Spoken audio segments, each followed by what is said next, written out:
Okay, well, it's 9:30. Should we go ahead and get started? Yes. All right. Well, so welcome, CSEA and SCFT siblings. We solemnly swear that we are up to no good normally, but always also for the good of our members. And in case you didn't know, I'm the bald one. And I always say this in flex presentations lately. I've been saying it more and more commonly. Sorry, I'm not better looking. So we can't break up with this title, and maybe you'll get the like late 80s, early 90s theme that we're doing here. So breaking the silos and building bridges is the title, or what the real title is, how not to be a menace in state center while doing your job in the hood. Y'all get the reference? Yes. Okay, good. Just want to make sure that we haven't like aged out of that yet. So Virginia, you want to introduce yourself? So I am Virginia Beamer. I am the CSEA president. I wear many hats. Today, I'm just CSEA president, but I also work in financial aid.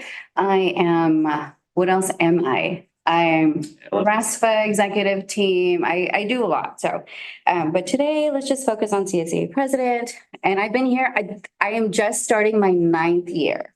So I got 8 years under my belt. Wow. And I think I'm in it forever. So.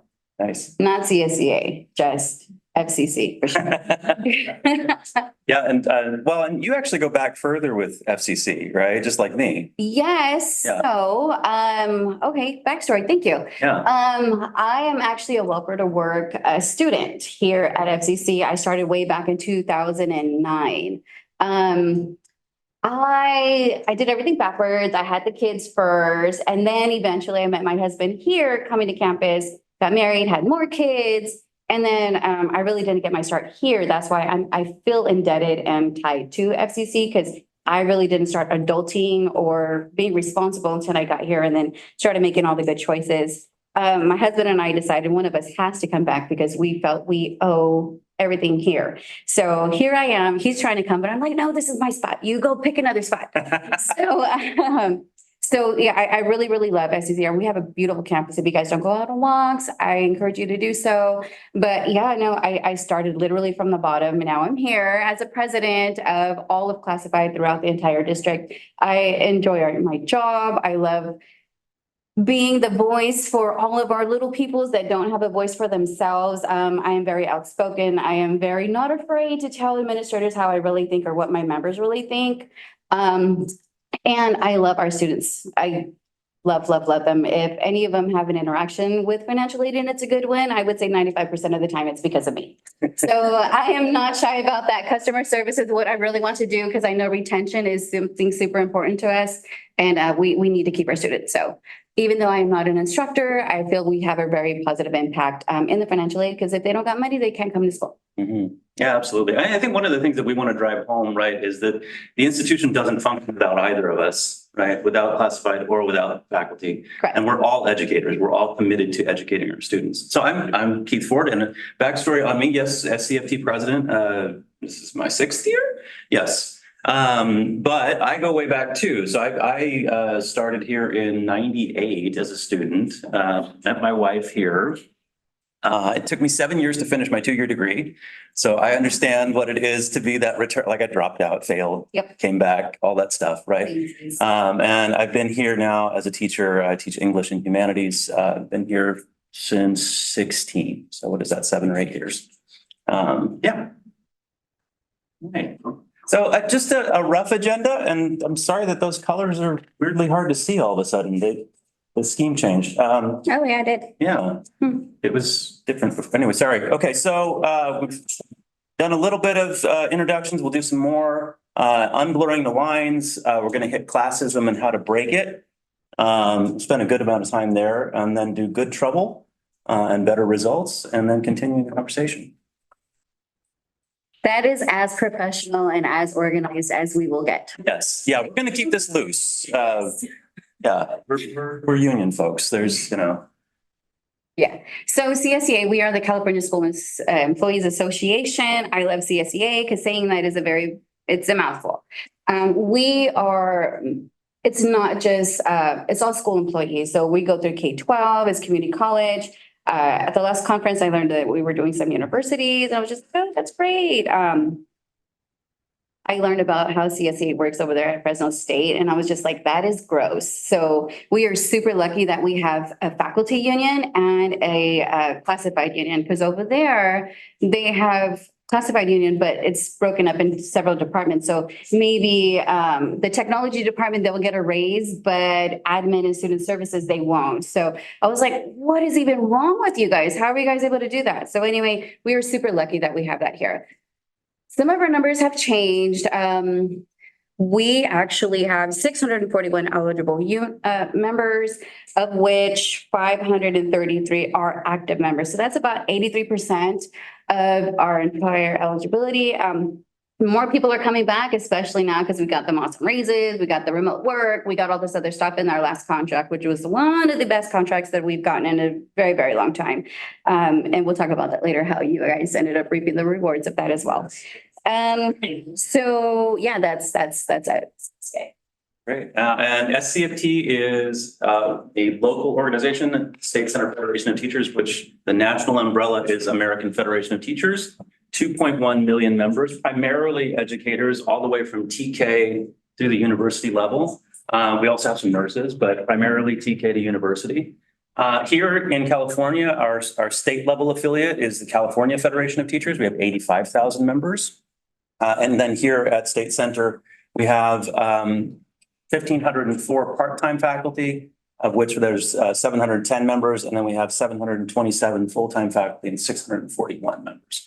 So full-time wise, our membership is about 92% last time I checked, and part-time, it's about 50.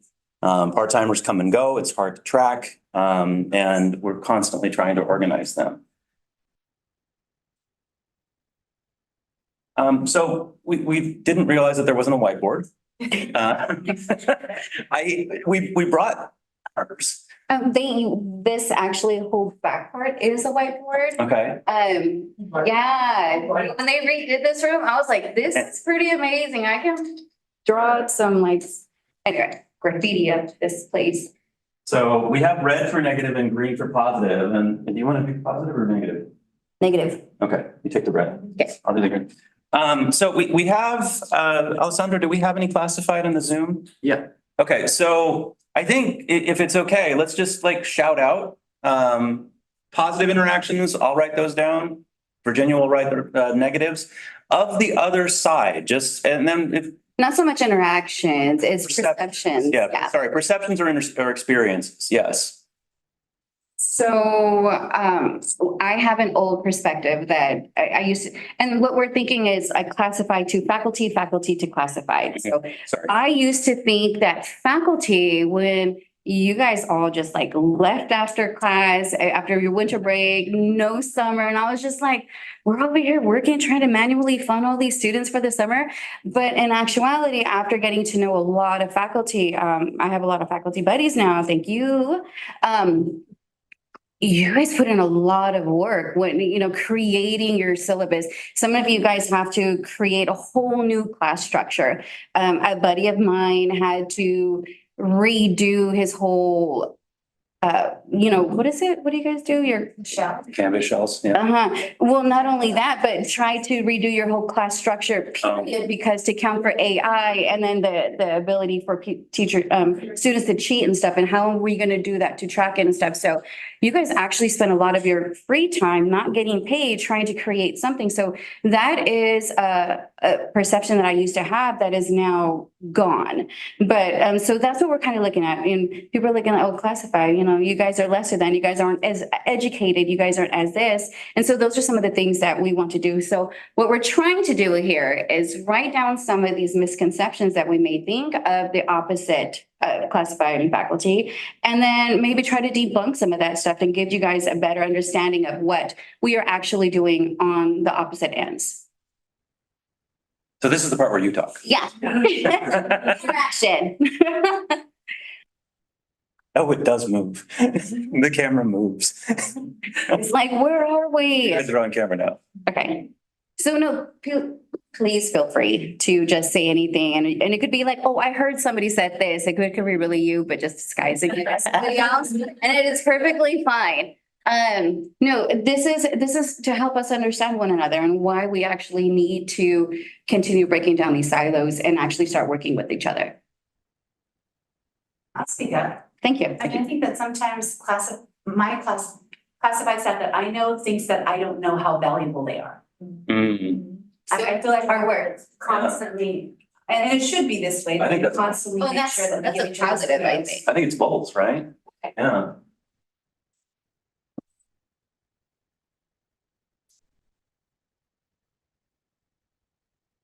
Yeah, thank you.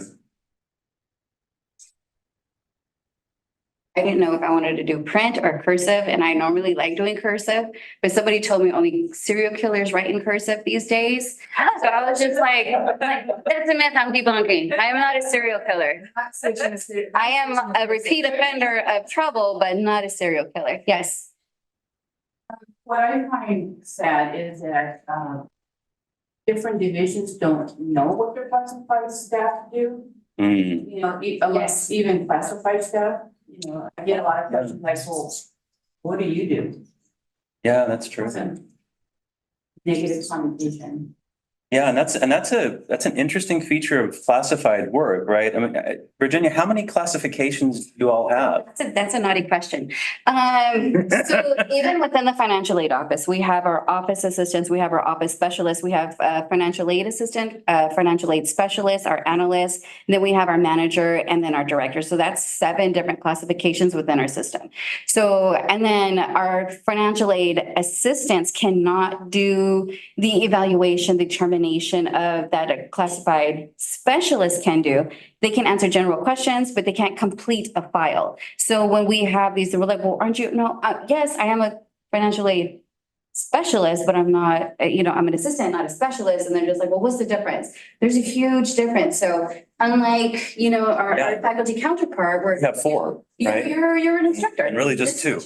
And stuff, but Yeah. in our office, everything is so divided. So that is a very good point. Our classified classifications are just crazy, just spread out. And then if an assistant try to do the job of a specialist, they are working out of class. We have to go through an entire process just for them to get funded. So, yeah. Yes. I'm an adjunct. And these 2 days are really the only days that I see other faculty. Mm. Otherwise, everybody on campus that I interact with are classified people, and they're always very helpful to me. So that's Okay, what I would like to say. In the humanities office and the janitors and everybody I come in contact with. Right. And then, so there's not only misconceptions between faculty and classified, there's also some between adjunct faculty and full-time faculty. And then, so we even need to break down those barriers between you all. Mhm. So, yeah, that's a really good one. And it's a very valid point. Yeah, it is. And being part-time, is this lonely nomadic thing. And the only people that you're connected to are the people who are here all the time. Right. Which are the classified folks. Yeah, absolutely. Thank you for bringing that up. Yeah, so for us, right, our primary classifications are instructional and non-instructional, and then part-time and full-time. And there's some variation within that, like if you're a librarian or if you're a coordinator or coach, but we either teach or we counsel primarily, right? That's like 90% of us. But then, it's either full-time or part-time, and there's a vast gulf of difference in inequity that goes along with that. Others? Yes, Rico. So I've been with Fresno City College since 2005. I was for 13 years. I was a CSEA as a lab tech, and now I'm a full-time instructor for the last 5 years now. So one thing that I had issues, so I can compare both sides. I can see both sides of the spectrum. Is as the instructor was lecturing and doing whatever lab work, some of the students would not connect to the instructor. Mm. And so a lot of times I would go back in as a lab tech and help with students. So I was able to connect better with some of the students. And so some of the negatives and positives were, there was always conflict with, well, not always, but some instructors I would conflict with because they're saying, well, you're taking over my job. Well, no, I'm not. I'm just trying to help the students. As a lab tech? And what it's about is helping the students. And some instructors would say, Rico, you take over the class for the last hour of the class and, you know, you re-explain what I just explained. And so there was always just those little things.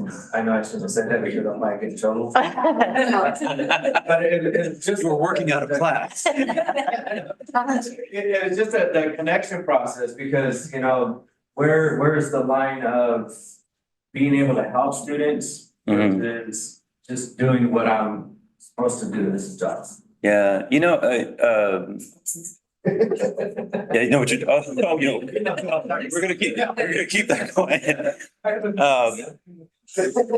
You know, so Virginia made a parallel or made a connection to Fresno State, and I'll do the same thing. So I went here, I went to Fresno State and I went to Berkeley. And I've never, so I grew up working class, working poor. I never felt more at home anywhere than here. And so my daughter, because I was going through school while I was raising my kids, right? So I was grad school poor, which is like, you know, really down there, right? So my daughter grew up very similar to me. And she went here for the first 2 years, and now she's over at Fresno State. She can't stand it. And one of the reasons is that she says that the students there don't even acknowledge the workers. They don't even acknowledge them. They're just completely beneath them. And so I think there's something also that is really cool and really special about this campus and this district, and the fact that we have first generation students, right, who are coming out of backgrounds that are not privileged. And they're gonna identify with the workers. They're gonna identify with all of us.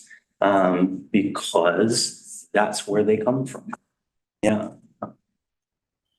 Others maybe come, yes. And just to piggyback on Rico's comment is, you know, when students feel engaged and they're getting something out of the class, I mean, that's beneficial for me as a classified staff, because when a student asks me, do you recommend anybody? I don't know any instructors, this is what I've heard. Okay. And so, and when the student feel like they've learned something, then it's valuable to them. They're not just showing up to get the grade and move on to the next class. They're actually engaged. They learn something beneficial that they can use out in the real world. Not just something to pass the time in, like financial aid or whatever, move on to the next. Yeah, So absolutely. I think that's important. Thank you, Rico. Yeah. Any other misconceptions? Or theories? Or these or- positive ones, these are really nice. I like I this. know, I'm just saying classified's looking really, really good right now. Some of what we've been. Maybe faculty needs a classified mentor, and then learn you guys how to like people. I like Yeah, that. Don't make your lab tech. Yeah, that part. Okay. I'll tell you a story later. Okay, anybody else have anything at all? Okay, I think we can go. Great. All right, so we kind of did this on the fly, but remember the 80s and 90s thing that we're going for, right? So I can't help it. My presentation later in the day is all He-Man, not new Netflix He-Man, 80s He-Man, so. And Shira. All right, so let's move on to unblurring the lines. Yeah, this one, I'm gonna switch the do's and don'ts and the I'm just. I am super bad at the I am just, because I'm like, oh, I'm just in financial aid. I'm just classified. I was gonna start doing like one of those rom-com references. I'm just a girl looking for a man. No, so, you know, I was just, especially working with them and I'm like, oh, okay, I have my ed, you know, my PhD, I have this, I'm like, oh, I just got my associates, but I also have 4 kids, I have foster kids, I do this, I do that, I have several other things that I gotta do. But I need to stop with the I'm just, because, or you can just make that into positive, I'm just a badass. I am just going through this the best way I can in the most positive way I can.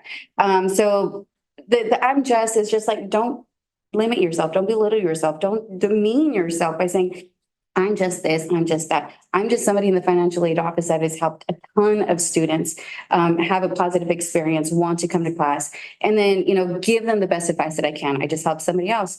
They are an out-of-state student. You all know about out-of-state fees, right? Okay, this is just an example of how I'm just a financial aid person helping our students. And she is taking 17 units. Oh, God. Yes, so that is almost like $4,000 or $5,000 worth of fees. She's thinking that this is a full-time status and stuff, and so I'm like, you're paying more for being full-time by still only getting this amount of money. Maybe wait until you reestablish your residency and do this, and only take the 12 if you're determined to do this. And then once you reestablish residency, then take those 17 units later on. And she's just like, I just want to be on honor roll. I'm going to do this, and she wants to do so well, but yeah, we just have to. I forgot where I was going. I had a stroke, so sometimes I get stroke brain, and then my thought is just lost in the process. So I'll probably get back to that later. Do's and don'ts. Don't treat us like we don't know what it is that we're doing. Don't treat us like we know what it is that you're asking us. You can possibly have this thought in mind. I'm calling admissions and records. I can't get my grades to load. And then you're just calling them and you're just like, I can't get it to work. Well, what are you not trying to get? You know, the thing, I have this deadline. I need this to work. So we've gotten, I don't know another word to use, shitted on quite a bit by some instructors and stuff because they can't figure out how the system isn't allowing them to do a certain task.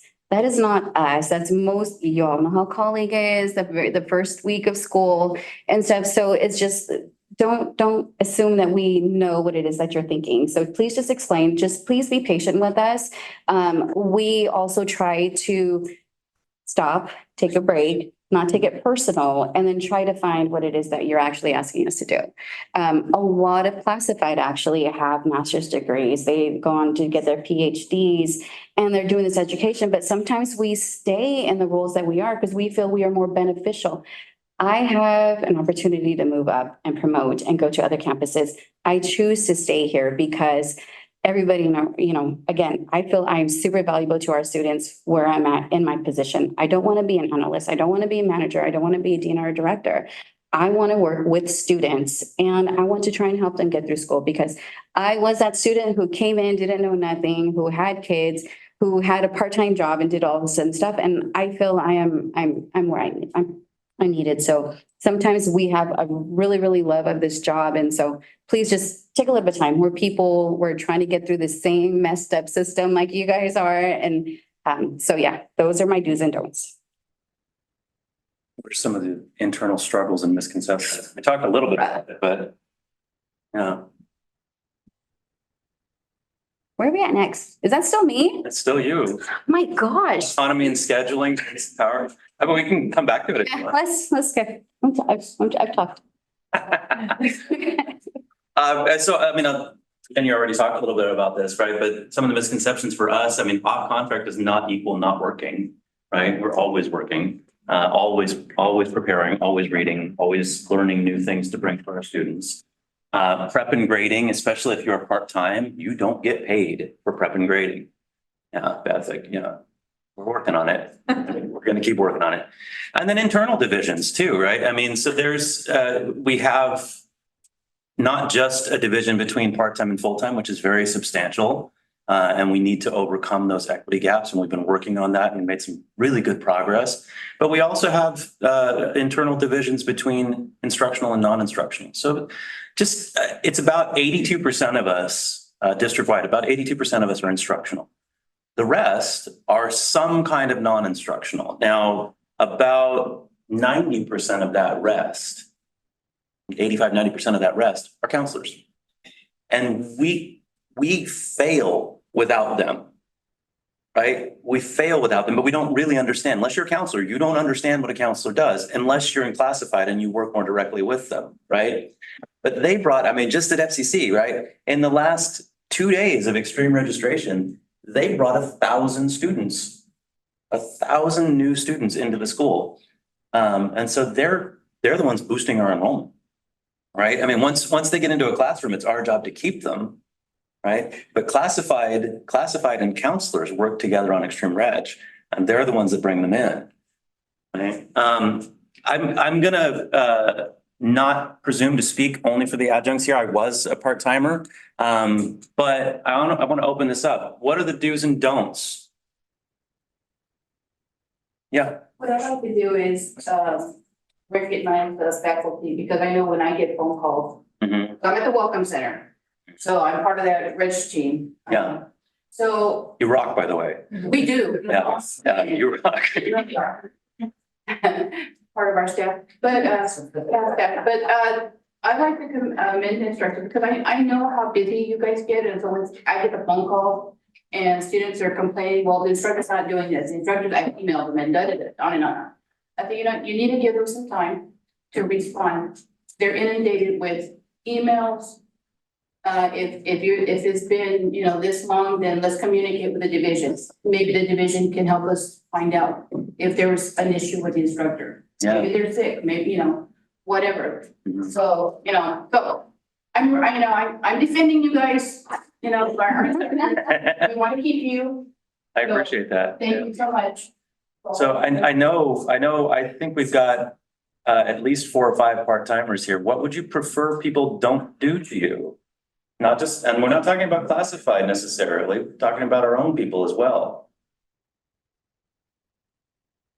I'll tell you, so my first semester here, I was super excited because while I was a student here, this place was razor wired off. The windows were boarded up and it was going to be condemned, and you had to crawl through a hole in the fence and sneak through broken glass to actually get in, which I may not have done. Anyway, but my first class when I got back, my first class that I taught here was in this building, and I almost cried because it was so beautiful, right? Until somebody came in right after me and looked at me and was like, "What are you doing in my classroom?" Because I looked a little young, I had long hair, and I didn't maybe fit the professor mold. And so this older full-time professor said, basically, "Get out of my room." And I was like, I belong here too, right? And so, there is this sense, or there was, I mean, how many of you have felt that, right? That you don't necessarily belong in the same way. But I'm old. Yeah. So you raised your hand. Yes, Yeah. it's getting better, but when I first started like 8.5 years ago, it was like, where's the teacher? Yeah. Yeah. Hi, my name is Linda. I'd like to speak on behalf of the adjunct counselors. Yes, please. Recently became full-time, but. Congratulations. Thank you. In my experience as a part-time, I feel like there's a lot of misconception as far as the expertise of our part-time instructors as well as counselors. I think there's some misconception that they don't have the expertise compared to the full-timers. They don't have the level of experience. And I found that it's there. We have incredibly competent part-time faculty members, whether it's instructors or counselors. And I would like for that, I guess that culture to change. I think we are getting there. We are getting to a point where we're recognizing each other as equals, but I don't think we're quite there yet. And I would like to see that happen. Yeah. I'm really heartened to hear people say it's getting better. Right? I feel like it's getting better, but I don't know, right? And it's nice to hear it coming from other people. Absolutely. Yeah. But I would like to see that shift. Yeah. Because the number of hours they work per week does not matter. Mhm. That's the reality. Yeah. We have extremely competent and smart people in these positions, and we need to recognize them for their skills.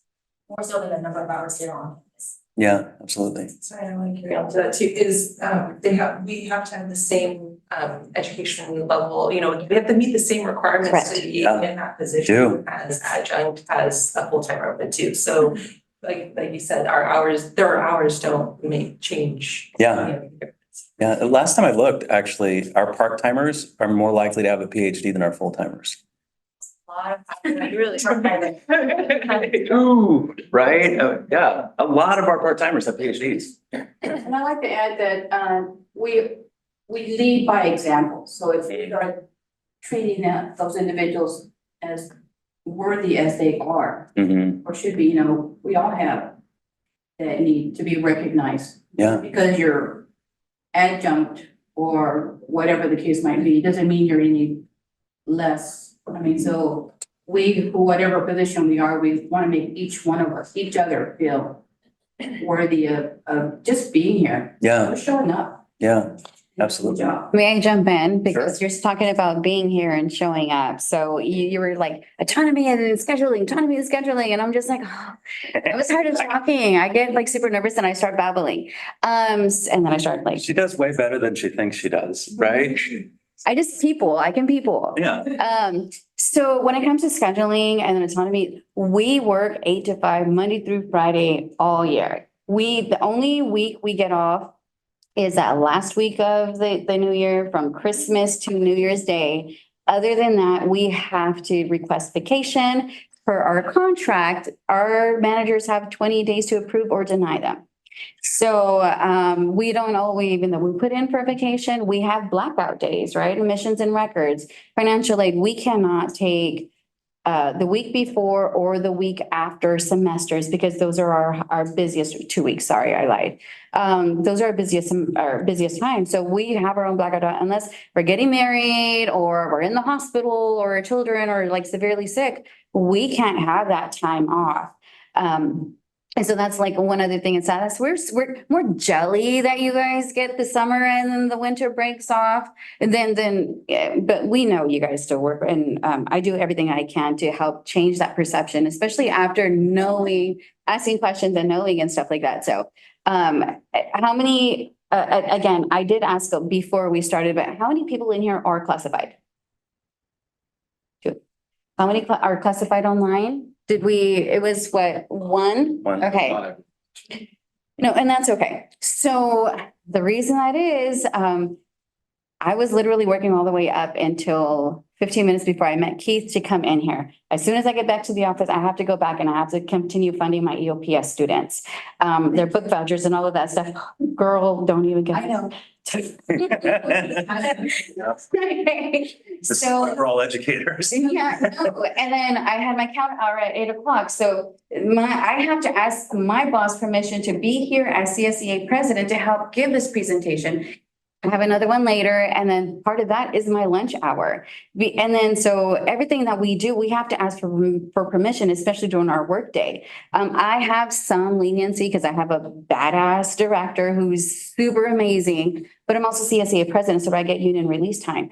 Not everybody does. Classified, you have to get permission and you have to be able to have a clear schedule in order to be here. So we never get this kind of 2 people.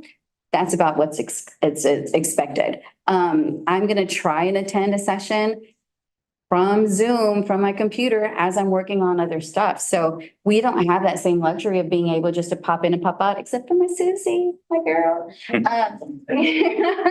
literally right there. But we don't have the same luxury of attending convocation, of doing flexi activities. There were some super fun fall ones where you guys got to go to Chinatown and stuff like that. That may have been like 2 or 3, at least 2 hours. We don't have the luxury of taking 2 hours out of our day because that student's not getting funded. Those are students not being seen at the counter, phones not being answered. So it really, really sucks sometimes being classified, but our jobs are just not discounting your guys' jobs, but without us, stuff is not going to get done. Nobody else is going to do it, and it just piles up. How many weeks vacation do you get over the course of the year? It depends. When you first start, I think you get like 6/8 of a day or something up into a certain amount of years.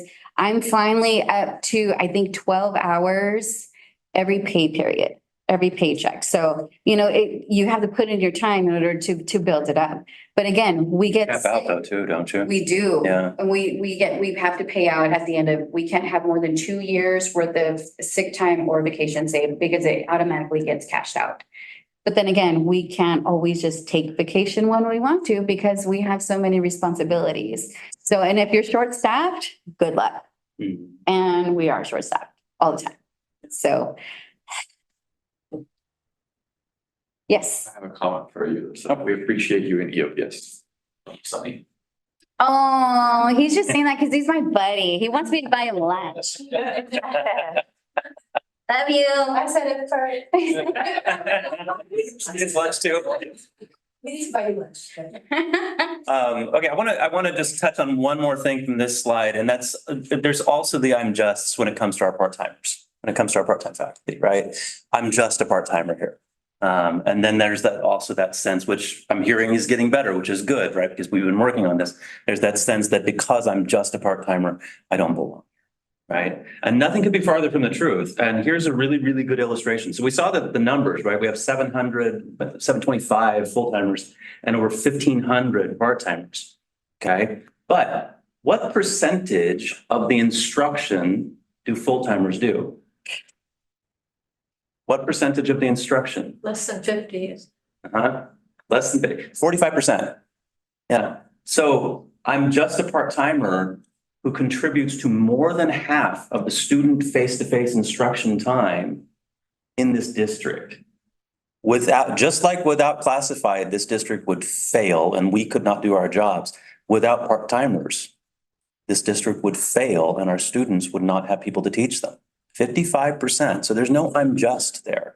And as you pointed out, you have every bit of qualification as everyone else, right? And so, and I remember, so I'm full-time now. I applied for 25 individual positions before I finally got a job. And there was tons of that, like, maybe I'm just not good enough. I don't know why. Maybe I'm just not good enough. And it's hard not to internalize that. You have to remember that these pools, and we don't talk about this, these pools are hundreds of people deep. And this is why we've been doing workshops to actually get people through the hiring process to help them. And we've actually gotten our part-timers, a significantly higher ratio of our part-timers into full-time jobs. Super proud of that. When the first time we did that workshop, which we're going to do this spring, and I'm going off script. First time we did that was in 21. And the next crop of full-timers was half of our part-timers. Half. We did it again in 22. The next crop in 23, in fall of 23, so this most recent crop was 2/3 our part-timers. So we're really trying to grow our own and make sure that we can get our own people from part-time to full-time. But even if we don't, understand, right, that we are continuing to work on parity. We are continuing to change things so that they get better for everybody and continuing to combat this idea that just because you're part-time, you don't belong and you don't contribute significantly, because neither of those things are true. Okay, that's my soapbox. That's a perfect segue into classism. Yeah. Ta-da. All right. You want me to do this one? We didn't talk about just the order. Thing. Yeah. I was busy and I'm sorry. Anyway, it's okay. So let's talk about classism, right? We talk a lot about DEIA stuff, and it's really important. But my criticism of DEIA when we get to equity, right, is that we primarily consider equity through a racial lens. Absolutely essential that we do that. Absolutely essential. But we don't talk about equity when it comes to class. We don't talk about that. And classism assumes that one's income, among other things, correlates to one's intrinsic value as a human being, which means whoever makes more is worth more. How many of y'all, like me, came from working class, working poor? Internalize that? Hey, as classified, still there. Yeah. Yeah. And our part-timers, a lot of them there, right? And American classism is heavily influenced by these notions of meritocracy, right? And that adds another layer. It adds another layer. More money also equals a harder worker somehow, right? Which in reverse means that people with less money are somehow less people. That is to say, poor people are immoral, lazy, unmotivated, and therefore deserve their station in life. Perfect example of this. And everybody knows I love Chancellor. I love Robert. They're great people. I like them outside of the campus. But if you put everything that I do in one day and everything Robert does in one day, he makes several times more than what I make. And I, like 8 to 5, I'm pushing keys, I'm funding students, I'm doing so much stuff. I'm jumping from counter to freezing out in the cold yesterday during whatever event it was. I'm just trying to help students. So we may do different types of work and you're like, oh, he's in meetings and he's making the decisions and stuff. But yeah, all those decisions are being, the actions of those decisions are being on our backs. It's on our shoulders. We are the one carrying all of the weight of the decisions that are being made at the top. They make decisions, they're educated, and I put in my experience and I put in my time, but it doesn't really matter. You're not putting in the work. So that's a perfect example of how I don't make a lot of money, but I am pretty sure I am a lot more valuable than a handful of administrators that we have here on campus.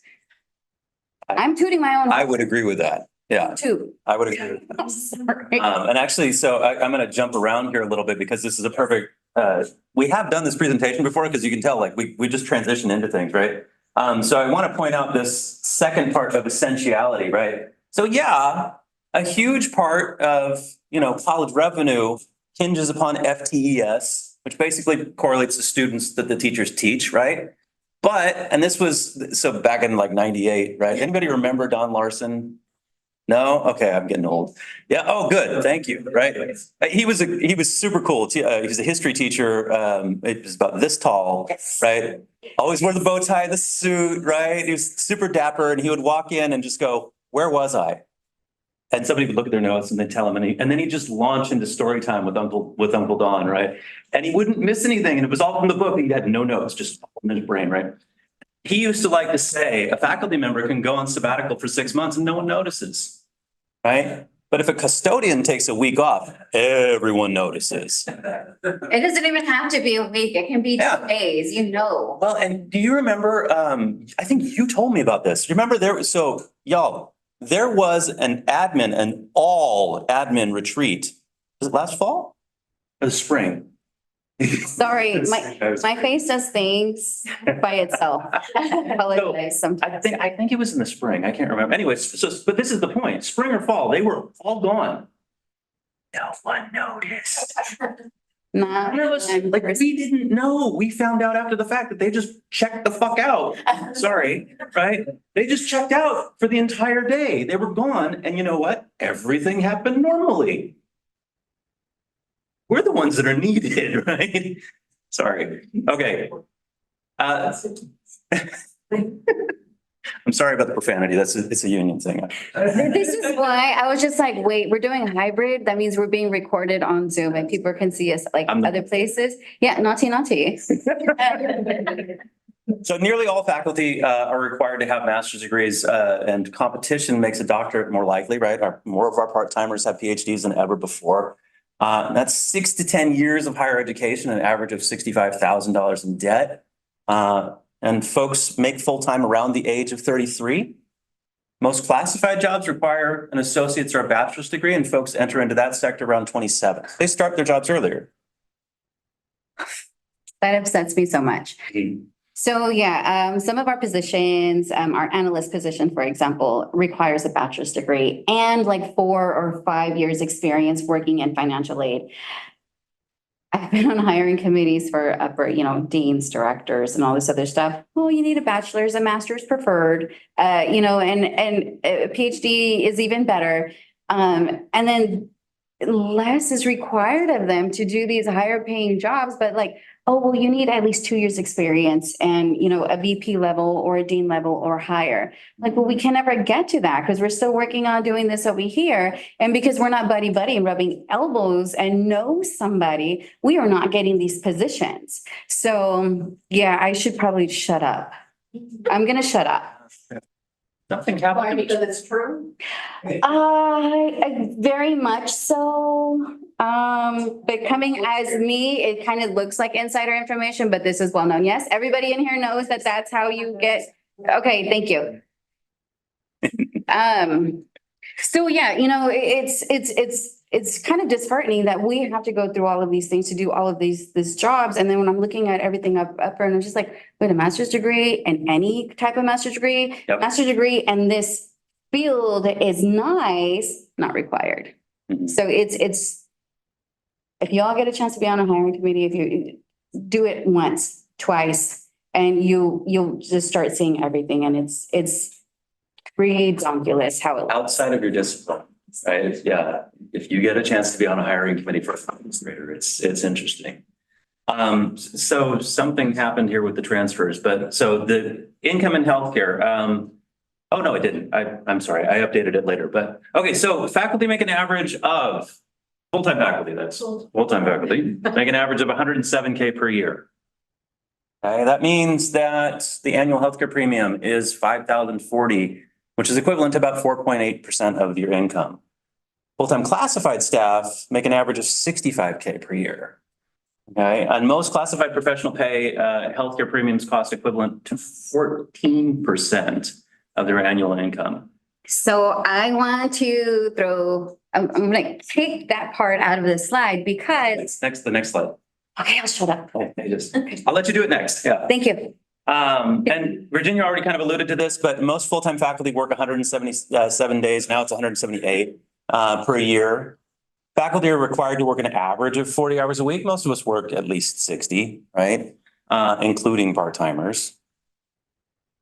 Right? Don't do any less work. Classified staff work how much? We're required to do 40.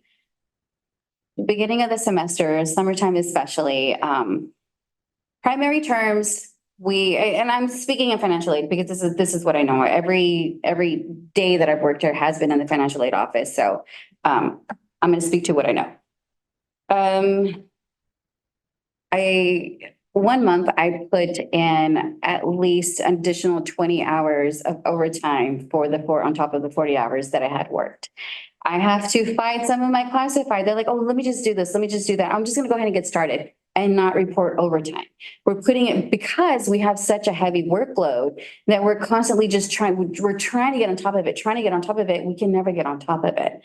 Those slow days were like, okay, like I don't have anything to do. I only have to do my counter hours. Something's wrong. Like where's we can't have this break. Sure enough, they're like, oh yeah, did you do this? Oh, I forgot to send you the email, but this needs to be done yesterday. Okay, thanks. But yeah, yesterday I put in 10 hours. Today I'm going to put in probably another 10 hours. I'm going to be working on Saturday. So we do have to put in a shit ton of time, and all of this time is taken from our families. So even though it says 40 is nice. 40 would be great if we can do that a lot of the times, but we can't. So. And you work 225 days a year, is that right? Yes, I'm telling you, the only week we get off is when the entire campus is shut down. Mhm. And even then we're like, hey, can we just go ahead and come in so we can get a jump start? I'm like, no. Like I fight people. I'm like, take your damn break. Yeah. Take your lunch. And then we do have some naughty people who are working through their breaks, who are working through their lunch, who are working out of class and not saying anything. But like, it's going to help the students. It's going to help the students. Our love for the students are bringing it back. So. Yeah. But we do it. Okay, now you can go. That was last year. That income. 23, or 2000, or 20,003, 23. So this is what this, okay, so this one here is the same exact as what I showed you here, is what we showed you here. So Now what it's- we yeah. did, 23, that's it. that's what I did. Now. This is the only one. This is what happens when you do something at 4 a.m, right? I woke up and I was like, I need to add a slide. This is where I was super excited about this because that information was correct. A custodian was coming in making $41,000, 12% of their income was just going to healthcare premium. This isn't including their deductibles. It's not including the out of pocket or any of that other stuff. So that 12%, it's actually way, way more. With the cost of healthcare rising, I'm going to use myself as an example. I can't afford to pay the modern care, the high one, right? There's 2 modern care. Yeah. One's good, one's meh. Yeah. Yeah. But you have insurance. Congratulations, right? Yeah. So I was doing the meh one, but I have a lot of underlying health conditions. I see a cardiologist, a pulmonologist, a sleep specialist, and all this other stuff. And my out-of-pocket costs on top of paying $200 and something a month just for the premium, I'm like about a few $1,000s worth of bills that I'm still paying off. And that's just for me, not including my family. So our custodials, as reference, because of the contract, and we did so well, we have a 9.22% increase, which is COLA +1 on schedule. We got a 1% off schedule as well, but that's summer money. That's play money. That's for you getting drunk for a few months money, right? Okay, so now with that 922 increase for that 41,000 is 44,958. With the premium dropping down near in half of what it actually was, and I'm just using half as an example, we now only pay 6% of our income is going to the healthcare premiums. With numbers like that, I'm gonna do the actual one that I need, which is the modern care, the high one. But I have to wait a whole year. So. Gotta wait till open enrollment, yeah. Open enrollment, yay.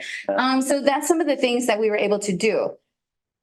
And I won't go into doing anything else until we get to the yay. All right. Okay, I think that's next. I'm not sure. it should be, yeah. So anyhow, but things have gotten substantially better. On dividing and conquering, we didn't put anything else down on this because it's, we have to turn this in. And we're going to talk a little bit more about it here as good trouble and better results. But we've been working together. How long have you and I been working together now? 3-4 years? Yes. Yeah. So a lot of those getting betters that you've been able to see and feel between classified and faculty, and I don't do this very often. It's because of us. It's because of the work that we've been doing, bringing each other together and kind of reaching across the aisle. And I'm super uncomfortable saying that, but we've got results to show you. How can we do more of this? Acknowledging classism, right? Acknowledging those divides. I want to hear from you. Oh, I'm good. Yeah, thank you. I got my. Oh, yeah, I know. And strong.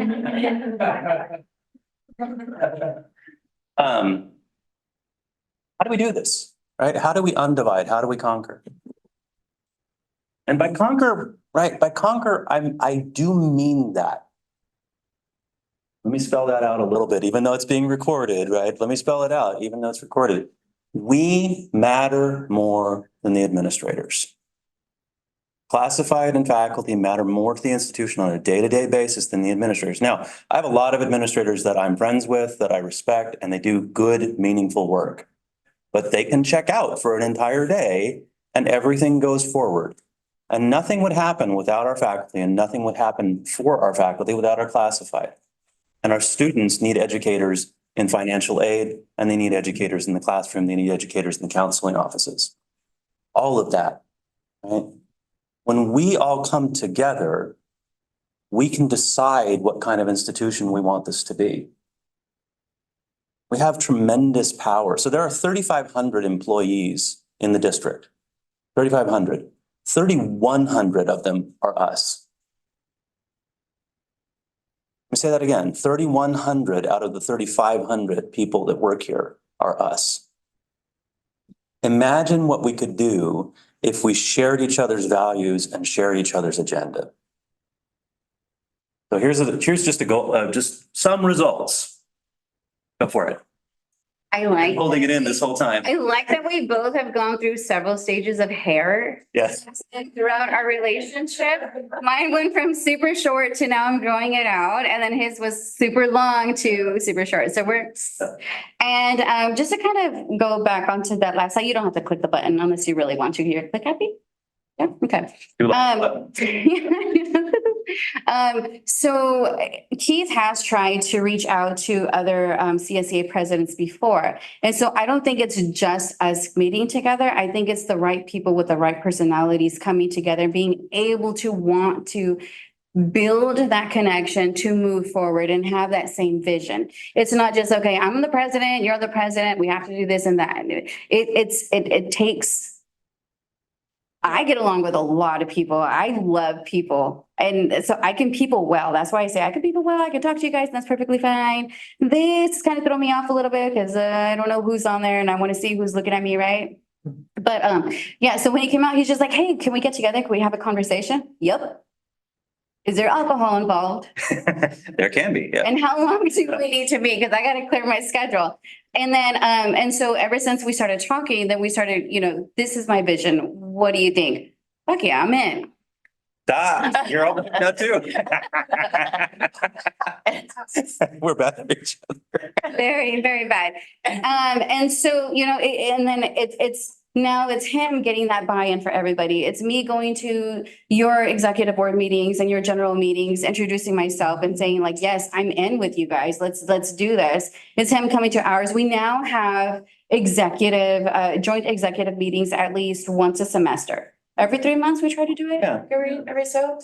And then so again, it's just trying to keep these relationships, establish these relationships, and then broaden that out. So that's why I was like, oh, faculty needs a classified mentor, like that would be amazing. That would be cool. Yeah. Because, you know, and then you could just ask that one person. If you don't want to ask in a big group, because I was never shy. But some people are, right? And you don't want to speak out loud into like a group, even if you're, you know, 5 is comfortable, right? But when you're big, I don't know this person, I don't know that person, I want to speak in front of them, I don't want to sound stupid. What if I say a word wrong, or we can't even count a number, you know? And then you don't want to make those mistakes, right? And so it really, really helps that if you have that one person that you can talk to from the opposite end and be like, hey, like, you know, it really sucks that you guys are off this time. Like, well, you know, I'm getting ready already for the next one. I picked up another class. I have to create a brand new class and all this other stuff. So Yeah. it really helps to broaden those relationships even further out. And again, like I said, if it wasn't for our personalities and us meshing and us having the same vision of unity and, you know, kumbaya stuff, I know it's cliche, but it's really what we're trying to do. So yeah, after several failed attempts, he finally got one. And the kumbaya stuff has real results. So here we go. It does. So again, we were able to get the COLA, we got the healthcare. When we were thinking about healthcare, we're just like, oh God, this sucks for us, right? But when we were negotiating healthcare, we know whatever happens with classified is going to happen across the district. It always happens. Why? Because we're the low people on the totem pole. And whatever we get, it has to go up. Why? Because the administrators want it. You heard it all during and all through negotiations, Chancellor gets free healthcare. She gets paid the most money. She has free healthcare. She really wishes she did it at that point, at the end of negotiations, because of all the talk that was happening and the comments that were made. But I think it is a policy. Whatever happens with classified, it has to go up. With that in mind, when we were negotiating, we were thinking about the entire district. Classified, we never just think for ourselves. We always think for everybody. We're weird that way. So because we were able to get the healthcare premium increased, that is now going on to you guys. If you guys looked at the board agenda, it's also going for classified management, academic management. It is going everybody, vice chancellors, presidents, everybody is going to be receiving the same benefit now. You're welcome. But This is just still free. So, yeah. yeah, and a lot of the stuff that we do, we're there, every board member, like, hey, brother, are you driving? Because like I have this big old van and then I have to get in and I have to get out. Why don't we, let's just carpool. So we go to everything together. And I think it helps. That picture was from December. I was sick and lost my voice. I needed to make this big old speech because that guy right there in the background was getting a position that he does not deserve because of all the harassment that he has done towards our classified members. So I spoke against his appointment. CSEA does not approve this. I could barely speak, so my brother, thankfully, he stepped in for me. And so again, without the bond that we have and, you know, how close we are, I do say brother. I do give a huge warm embrace every time I see him because I just love him. But go ahead, you can do the SCFT. No, I think that it's really important to underscore, right, that we wouldn't have gotten the healthcare if CSEA hadn't.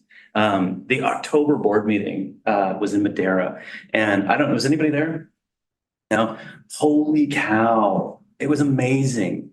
Right, so I mean, this was a peak power moment for CSEA, and here I'm taking notes. Right, there were 64 of your members, Yes. and then family members too. There was just like this sea of blue up in the forum hall in Madeira. Beautiful, and they coordinated all of these speeches. Just keep on hammering, right? Hammering on healthcare, hammering on equity, hammering on the fact that you have the more diverse workforce, right? That actually matches the mission statement of the college and the district. All of those things. It was beautiful. And we got to be there and we got to stand with them and speak with them and advocate for them as well. And guess what? They're going to do that for us when we sunshine in the fall. They're going to show up for us too. We showed up for them. So there were 64 of them. There were 20 of us. And we stood with them. We'll be there. And they're going to be there for us. But already, right, we're seeing these benefits of having stronger union ties across the aisle with one another, right? I want to just highlight again, right? They got more than COLA for the first time in decades. This does not happen to classified. Never has it happened in Yeah. classified personnel. Never, okay, never. First time ever. And a 10% increase to the district's contribution to healthcare. Guys, before we started, well, I guess before I started, because you're in your 4th year and I'm in my 6th. Before I started, the district contribution to healthcare hadn't changed in 13 years. Yes. 13 years. And we've been hammering them now for 6 and 4 together. And it's changing, right? It's gone from 1029 to 1250. I think one of the biggest achievements for that was not only getting the district to raise their premium, but they're also going to raise their premium, Oh, yeah. their contribution. It's by adjusting by COLA. If the premium increases the next year, then the district will automatically increase their premium by the cost of COLA. So that was Which should huge. always have been happening, right? That's why we got into trouble. That's why our janitors were paying so much more for their healthcare than they should have, because the district was pocketing the COLA money that they got from the state. Yeah, oh yeah, so COLA goes for wages and healthcare, Yes. but they don't have to give it to you. You have to negotiate for it. And they were just keeping the COLA for the healthcare. Uh-huh, yeah, that's the right face. Uh-huh. So, but now things are. Yeah, several years. And then I love Tyler. That's my Tyler. I'm very possessive of my people, especially when I love them a lot. So that's my brother. That is my Tyler. I love his wife as well. What were we talking about? See, it happened again, twice. He's your chief negotiator. If it wasn't for him coming with the data showing that, hey, we get COLA, the state gives you money to give to us. What have you been doing? And then we ask that question. Don't you get it for benefits as well? Well, yeah, and then what happened is, what had happened was, the approach that they were trying to take with that. And then he's just like, no, got him. So because of that guy is the sole reason why we have all of this. I think with our contract, we have about a 27% increase of our wages moving forward, because next year COLA is supposed to be about 3.5. Yeah. We have another 1% on schedule with that as well. So again, another first. So if I don't get elected again at the end of this year, I'm just like, I left on that contract. I'm good. Yeah. Like, I'm just gonna walk away like I did this, I did that, I did that. That was part of my term, y'all. So anyways, but yeah, that guy, if you ever see him, you'd be like, hey, are you Tyler? Good job. Like, He's in Clovis. thank you. A lab tech. Yes, I'm gonna get him over here one day. That'd be fun. One day. All right, so I don't know that we need to recap because we've kind of taken our time and gone through this, but what can we do together? Actual physical in-person events to understand each other better. And what would you like to do together? Actual physical in-person events. And as an example, this is last summer. We went to the zoo. Did anybody go? Yeah. So we filled up, well, I can't remember what the place was called, but it's over by it's in the African. Giraffe jungle area. I don't know. It's in between the giraffes and the leopards. And there's this space that holds like 1,200 people. We broadened it out. We invited other unions. We had 800 people there. Yeah. So, okay, let's explain what happened. Yes. So it was just like, hey, brother, we need to do more of this. Let's get our unions together. Let's do something. I'm all about parties, any kind of gathering. I'm like there. I will bring salsa, chips, whatever beer. I love my beer. This is one of the reasons we bond, right? Because all of you who are in grad school, right? If you ever went to grad school, food and free booze will trap you in the wild at any point. It's like, oh, okay, I'm there. So what we were trying to do was to create an event to bring faculty and staff together in the district ourselves. He was just like, well, hey, let's take this to CLC and see if they can help pitch in. Just the Central Labor Council. Yes, which is it's the godfather of the unions in the Fresno area, right? Or Central Valley? Yeah, so 4 counties, Fresno, Madero, Tulare, Kings, yeah. See, and he's the brains, obviously. I'm just saying. I'm trying to get you on the council there, yeah. Just kidding. So anyway, I was like, hey, let's have this, let's create this gathering. He's like, let's bring in this other person. When they brought in this other person, they're like, hey, by the way, we have other unions that want to join. So instead of what was going to be like this state center faculty classified party, it became this huge labor gathering. And so we had a total of 5. It was 7, but FTA only had like 10 people there, yeah. Yeah, because they were spending, Numbers don't matter. they were spending $800,000 on their contract campaign. Yeah, I know. $800,000, yeah. So, we did have like, all units, painters, plumbers, Fresno Unified, it was us, it was you guys. The Central Labor Council forked up half the money so that kind of eased our pockets a little bit. Speaking of which, CSEA, less than $5 of our paycheck goes to our chapter for us specifically. About $48 goes to the association. I won't talk about that. So when it comes to this, we don't have a lot of money. We have a lot of people, but we don't have a lot of money. So when we try to do this, we have to be on a budget. So when SCFT is doing, we want to do a whole lot more. I have big party mind, big party dreams, all this other stuff. And like, let's do gatherings all of the time. We can't really do that because we don't have the money for it. So you guys have, your guys' pockets are a little bit bigger, but we try to just do a lot of other stuff. So this is how our summer event came about. It was a family and family appreciation day or something. So you got free entry in, you got free lunch. You guys got to go spend the day at the zoo. We had our own private little lunch area. And then we had all kinds of pictures. So here's SCFT, everybody with their family and stuff like that. There's all my friends, hi. And then, there's CSEA. Some of us were able to make it and stuff. And then we brought our family. And it was a very successful gathering. So I hope to do a lot more. We approved our budget. And so, yeah, we can. So another summer event, yeah. Cool. So, yeah, but these are just some of the things we can do. What do you want to do? What do you think? Some ideas just to wrap us up. We're got about 7 minutes left. 10. I think we're out at 45, right? Oh, okay, that one's wrong. That one's right. Okay, got it. Got it. I should know better. None of the actual physical clocks in the OAB were. If I'm very timely. See that one, yeah, 171 where I normally teach, like it's just stuck at 11:15 all the time, which is bad because I teach in the 11 o'clock hour. So I'm like, anyway, what do you want to do? What do you think? So ideas. Have you ever done anything like jointly on campus? Yeah. This is great, like going off campus. Correct. There's something about certain people seeing us. Mhm. Yes. That may send a message of unity. So it's kind of, is the short answer, but it's kind of goofy. And hold on to this. Virginia, when is Classified Appreciation Week? Nope. Last week of May, first week of June, something like that, when none of us are here to appreciate Yes, them. and the reason that CSEA Appreciation Week is that week is because there's no students on campus.